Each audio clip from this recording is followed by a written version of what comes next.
नमस्कार. श्री स्वामी समर्थ सर्वांना. आजच्या व्हिडिओमध्ये तुम्हा सगळ्यांचं खूप खूप स्वागत आहे.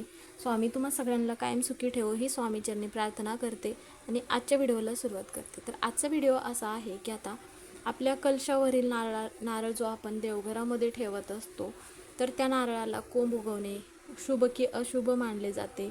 त्याचप्रमाणे आपल्या देवघरातील कलशाच्या नारळाला कोंब आला तर मग आपण त्या नारळाचं काय करावे, कलशावरती ठेवलेल्या नारळाने जर काही संकेत दिले तर आपण काय समजायचं आहे. नारळ जर उभा फुटणे, आपोआप तडकणे, आतून बाहेर म्हणजेच की आतून खराब निघणे, याबद्दलची जी सगळी माहिती आहे तर ती सगळी माहिती आपण आज समजून घेणार आहोत. आणि त्याचप्रमाणे आजच्या व्हिडिओमध्ये पण आपण जाणून घेणार आहोत की देवघरामध्ये कलश हा का ठेवला जातो, त्याबद्दलचीच माहिती आज आपण घेऊयात. त्यामुळे मग व्हिडिओ तुम्ही शेवटपर्यंत बघा. व्हिडिओ आवडला तर व्हिडिओला लाईक करा, चॅनलवर नवीन असाल तर चॅनलला सबस्क्राईब करा, व्हिडिओला हाईप करायला विसरू नका. बऱ्याच वेळा काय होतं की आपल्या घरामध्ये आपण मग काही संकेत येत असतात, त्यावेळेस मग आपण समजून जायचं आहे की साक्षात माता लक्ष्मीचा वास आपल्या घरामध्ये आहे. आपल्या कलशातील नारळ जर उभा फुटल्यास, नारळ आपोआप तडकल्यास किंवा नारळ जर आतून खराब निघाला तर हे जे संकेत आहेत, तर देवी लक्ष्मी आपल्याला कोणते संकेत देत असते. अशा संकेतानंतर आपल्या घरामध्ये कोणकोणत्या ज्या शुभ घटना आहेत तर त्या घडवू शकतात का. त्याचप्रमाणे लक्ष्मी प्राप्तीसाठी जर आपण काही प्रभावशाली श्रीफळाचे उपायसुद्धा आपण करत असतो, तर त्यानंतर म्हणजे की आपण काही सेवा वगैरे करत असतो तर त्याचं फळ आपल्याला मिळत असतं. अशाच प्रकारे आपल्याला देवघरामध्ये एक कलश स्थापन करायचं आहे. आता कलश स्थापनेला अत्यंत महत्त्व दिलं जातं, कारण की शास्त्रामध्ये सांगितलं जातं की विना कलश स्थापना देवघर देखील नसावे. म्हणजेच की कलशाशिवाय पूजेला पूर्णत्व येत नाही. माता लक्ष्मीच्या पूजेला कलश स्थापना केली जाते आणि प्रत्येक धार्मिक पूजेमध्ये आपण बघत असतो की कलश स्थापना ही केली जाते. तर कोणत्याही धार्मिक विधीसाठी नारळाला इष्ट स्वरूप प्राप्त आहे. माता लक्ष्मी, गणपती, विष्णू यांचं स्वरूप म्हणून श्रीफळ अत्यंत महत्त्वाचं मानलं जातं. आता कोणतीही पूजा नारळाशिवाय पूर्ण होत नाही, हे तर सगळ्यांना माहितीच आहे. म्हणून देवघरामध्ये कायम आपल्याला कलश नारळ जो आहे तर तो स्थापन करायचा आहे. अनेक वेळा असं होतं की आपल्या नारळाला सतत कलशातील पाणी मिळाल्यामुळे कोंब फुटतो किंवा काही वेळा कोंब मोठा होऊन त्यातून चक्क नारळाचं रोप जे आहे तर ते उगवायला सुरुवात होते. देवघरातील नारळाला कोंब फुटणे हा अतिशय शुभ संकेत मानला जातो. नारळाला कोंब फुटण्याकडे सकारात्मक ऊर्जा आणि प्रगतीचे चिन्ह म्हणून पाहिले जाते. तर आता काही नारळामध्ये माता लक्ष्मीचा वास असल्यामुळे एखाद्या शुभ प्रसंगी आपण नारळाला कोंब फुटणे म्हणजेच की माता लक्ष्मीचं वरद हस्त मानलं जात असतं. आता त्याचप्रमाणे श्रीफळ म्हणजेच की नारळाला श्रीफळसुद्धा म्हटलं जातं, हे तर माहितीच आहे. तर नारळ फोडल्यानंतर त्यातून जे पाणी येत असतं तर ते अमृत समान मानलं जातं. नारळ पूजा, यज्ञ, हवन, प्रसाद या ठिकाणी नारळ हा वापरला जातो. नारळ फोडणे हे शुभतेचं प्रतीक आहे. त्याचप्रमाणे आपला अहंकार, गर्व, नकारात्मक विचार हे नारळ तोडत असते. त्यामुळे मग शुभ कामाच्या सुरुवातीला आपण बघत असतो की हा नारळ सगळीकडे वापरला जात असतो. तर आता अशाच ज्या नारळ उभा फुटल्यानंतर किंवा मग त्यावेळेस असे म्हटले जाते की देवाने कौल दिला आहे.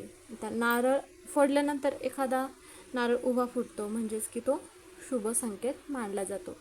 दुसरा म्हणजेच की नारळ आपोआप तडकत असतो. आता नारळ आपोआप तडकला तर मग आपण समजून जायचं आहे की घरावर कोणते तरी संकट नारळाने स्वतःवर घेतलेले असते, म्हणून मग स्वतः तडकत असतो. त्यामुळे हा जो संकेत आहे तर तो अत्यंत शुभ मानला जातो. त्याचप्रमाणे आपल्या घरावर जे संकट आहे तर ते टळलेलं असतं. तिसरा म्हणजे की नारळ खराब होणे. पूजेमध्ये आपण कलश नारळ वाईट निघाला असा मग त्याचा अर्थ समजत असतो, पण उलट नारळ खराब होणे हा शुभ संकेत मानला जातो. त्याचप्रमाणे नारळ पावला असे म्हटले जाते.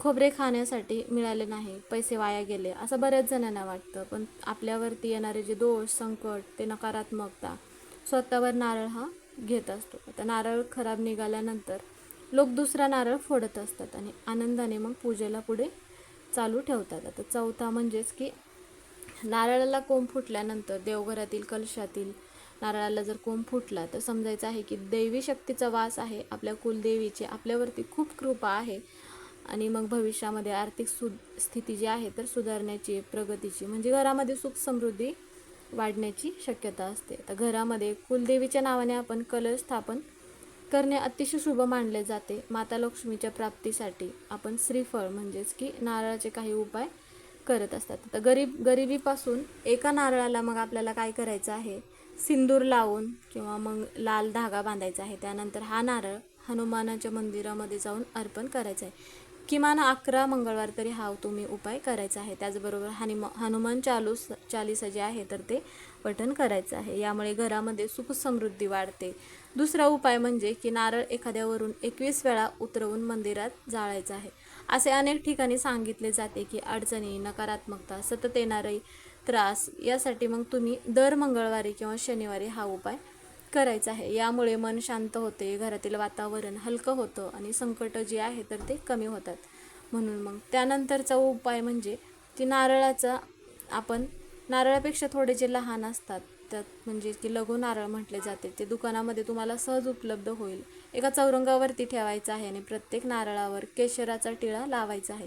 27 वेळा ओम श्री ही श्री या मंत्राचा जो जप आहे तर तो करायचा आहे आणि एका लाल कपड्यामध्ये हा जो नारळ आहे तर तो बांधून मग तुम्ही तिजोरीमध्ये पण ठेवू शकता. असा उपाय मग केल्यामुळे काय होतं की धन लाभासाठी त्याचप्रमाणे लक्ष्मी कृपेसाठी हा प्रभावी उपाय हा मानला जातो.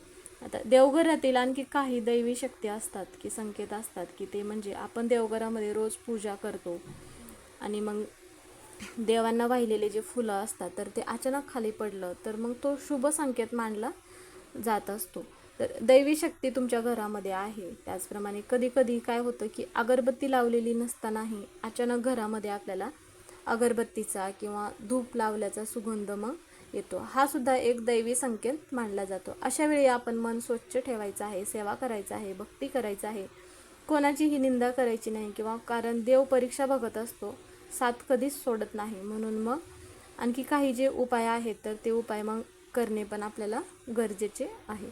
आता प्रत्येक घरामध्ये घडलेल्या असतात ह्या गोष्टी, पण त्या समजून घेणं आपल्याला महत्त्वाचे असते. तर माता लक्ष्मी आणि दैवी शक्ती आपल्या घराकडे लक्ष देत असते. आता पूजा करत असताना दिवा अचानक तेजस्वी होणे म्हणजेच की तुम्ही दिवा लावला किंवा काही वेळाने तो दिवा अचानक जास्त उजेड देऊ लागला किंवा त्याची जी ज्योत आहे तर ती स्थिर होऊन उंच झाली तर हा जो संकेत आहे तर तो शुभ संकेत मानला जातो. त्याचप्रमाणे दिव्याची ज्योत ही सकारात्मक ऊर्जेचं प्रतीक आहे. घरामध्ये स्थिरता राहते, ज्यामध्ये मग आपल्या घरामध्ये प्रगतीचे मार्ग जे आहे तर ते उघडे होत असतात.